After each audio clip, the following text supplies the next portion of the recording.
Rivalidade. Algo muito normal entre indivíduos com o mesmo objetivo. Presente no futebol, na Fórmula 1 e também em grandes marcas. A influência de uma boa rivalidade pode transformar pequenas empresas em grandes negócios. Mas você já pensou o que pode acontecer se essa rivalidade se tornar uma inimizade dentro da mesma família? Bom, foi exatamente assim que nasceram duas das maiores marcas esportivas do mundo. Pra gente entender melhor essa história, precisamos dar não apenas uma volta no tempo, mas também no mundo. Vamos para a Alemanha, mais especificamente no interior da Baviera, no início do século XX, em 1910, onde nasceram os filhos de um operário e uma lavadeira, Rudolf e Adolf Dassler, mais conhecido como Hud e Adi. Criados entre o estudo e o trabalho, ficaram conhecidos como os meninos da lavadeira. Desde muito novinhos, trabalhavam com a mãe entregando roupa limpa e, por mais chegados que fossem,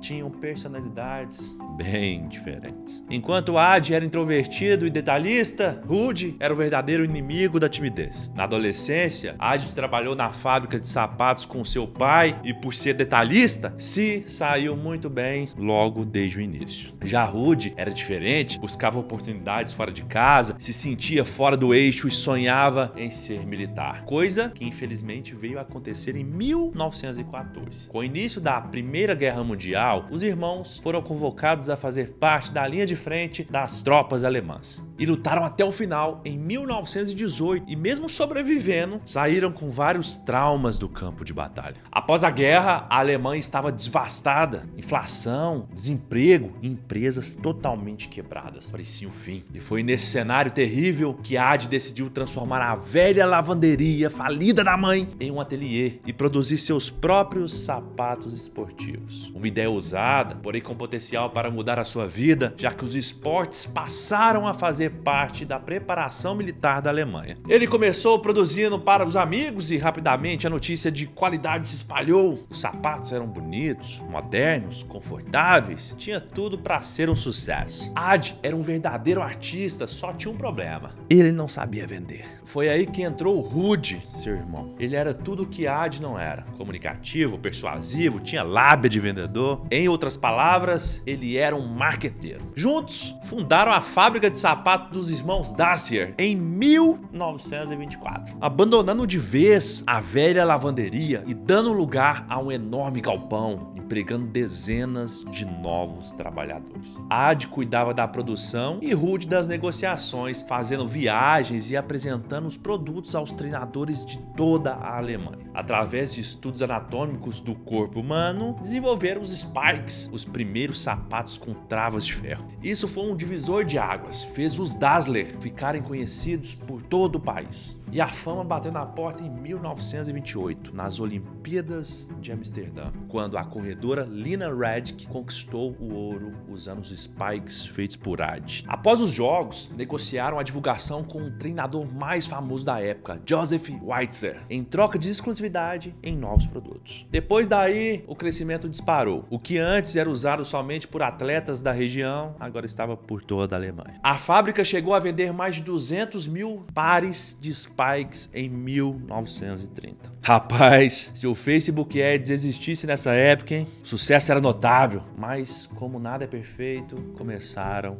os desentendimentos. Divergência de pensamentos atrapalharam a relação dentro e fora da fábrica, o que tomariam novas proporções logo menos. Em 1936, nos Jogos Olímpicos de Berlim, o governo alemão selecionava atletas de acordo com a ideologia política, transformando os jogos em uma vitrine de autoritarismo e poder. E mesmo com a desconfiança do governo com qualquer conexão estrangeira, Adi passou por cima do seu irmão e tentou o inesperado. Ofereceu pessoalmente seus melhores pares de Spikes ao corredor americano Jesse Owens, que venceu naquele ano 4 provas e conquistou 4 ouros para os Estados Unidos. E aí, nos destaques de jornais, imagens e conversas, não podia faltar o nome dos Dassler. Os Spikes fizeram toda a diferença na vitória do corredor mais improvável das competições. Era a deixa perfeita para a ascensão mundial e pela primeira vez os Spikes foram exportados para diversos países. país. A relação entre os irmãos, que já era abalada, piorou com a chegada da Segunda Guerra Mundial. Enquanto Ad queria focar no trabalho, Hood pensava em apoiar o atual governo, uma atitude comum entre os empresários da época, visando proteção. Hood não curtia a ideia de expandir os negócios para fora, já que o governo não apoiava esse tipo de relação estrangeira. Contudo, com o início da guerra, a fábrica que antes abastecia os vestiários esportivos, agora fabricava equipamentos militares. Não demorou e Rudolf foi novamente chamado para o campo de batalha, servindo na linha de frente outra vez. E apesar de tudo que viu ali, o verdadeiro inferno começou no pós-guerra. Rudolf foi preso pelo próprio governo alemão, acusado de deserção, e passou a acreditar que seu irmão conspirava contra ele para tomar todo o poder da fábrica. A guerra acabou e o cenário era o mesmo de 1918, uma Alemanha afundada em destroços, mas o que Rudolf julgou errado salvaria a fábrica dos Dassler. Devido à marca dos irmãos terem ajudado os Estados Unidos a ganhar 4 medalhas, militares americanos pouparam a empresa de ser destruída. Mas o drama de Rudolf parecia não ter fim. Foi preso novamente, dessa vez acusado de lucrar com o governo alemão.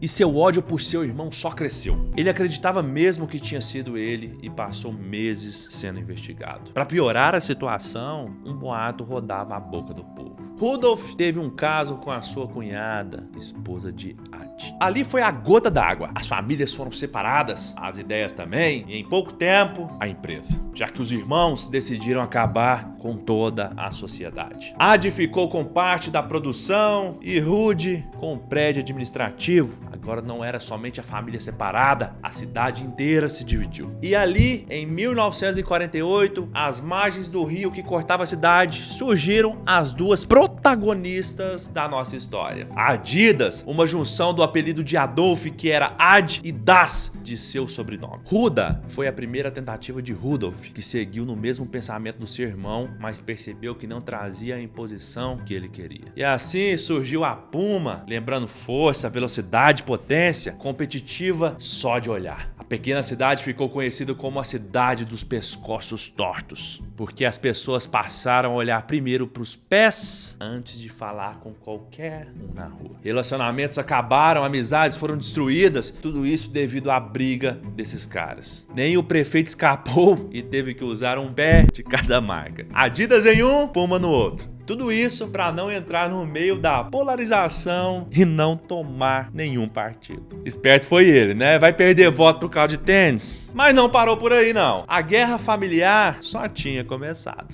Em 1954, na Copa do Mundo, a Adidas fez a sua jogada perfeita. Criou a chuteira com travas removíveis e apresentou para a seleção alemã na final contra a Hungria. Foi um marco histórico. A Alemanha venceu por 3-2 e a Adidas se tornou um herói nacional.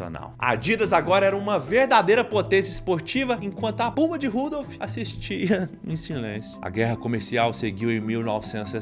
Adolf e Rudolf deixaram a empresa nas mãos de seus filhos. Horst Dassler, filho de Adolf, herdou a inteligência do pai e um pouco da coragem do tio. Foi ele quem criou o sistema de patrocínio internacional. Então, se hoje um jogador é patrocinado por alguma marca, é graças a esse cara. Já Armin, filho de Rudolf, apesar de não ter criado algo como seu primo, estava preparando a próxima jogada certeira. E como a gente é brasileiro e sempre aparece nas tretas, não ficamos fora dessa. Na década de 60, o nome brasileiro mais falado era o dele, Edson Arantes do Nascimento. Ele mesmo, o Pelé. O valor da imagem dele era absurdo e por esse motivo as empresas propuseram um pacto. Nenhuma das marcas tentaria patrocinar Pelé. Pelo menos foi isso que eles combinaram. Na Copa do Mundo de 1970, Horst e Adidas levaram um verdadeiro chapéu da Puma. Durante um dos jogos da seleção brasileira, Pelé parou, sinalizou para o árbitro, todas as câmeras focadas nele. O melhor jogador do mundo se abaixou para amarrar as chuteiras. E no foco das lentes, lá estava ela, a Pantera da Puma, exibida para todos. Um golaço, uma jogada genial de Armin, que driblou a Adidas e se colocou na frente de Horst pela primeira vez. A Puma desembolsou cerca de 125 mil dólares americanos para firmar o contrato com Pelé, o que hoje seria aproximadamente 1,4 milhão. O maior maior contrato de patrocínio da época até então. A Puma cravava seu nome no mercado e a Adidas pagava o preço por isso. Horst se sentiu traído e realmente foi. E a guerra, que antes era fria, agora era pessoal. Com o passar dos anos, as marcas continuaram crescendo e se consolidando no mercado. Até que em 1974 morreu Rudolf, o criador da Puma. E não muito tempo depois, em 1978, seu irmão Adolf Dassler também veio a falecer. O triste disso tudo, nem mesmo na morte, a rivalidade acabou. Os irmãos foram enterrados no mesmo cemitério local, porém em extremos diferentes. E os duelos comerciais seguiram por longos anos até que,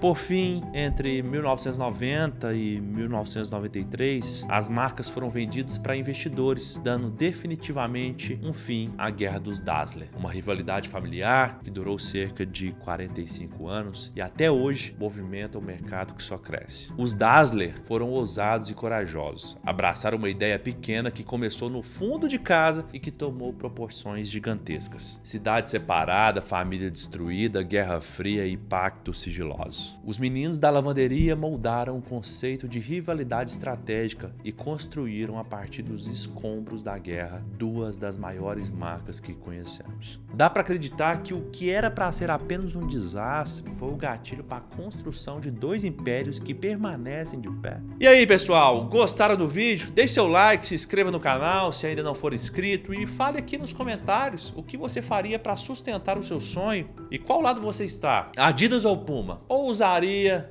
um em cada pé?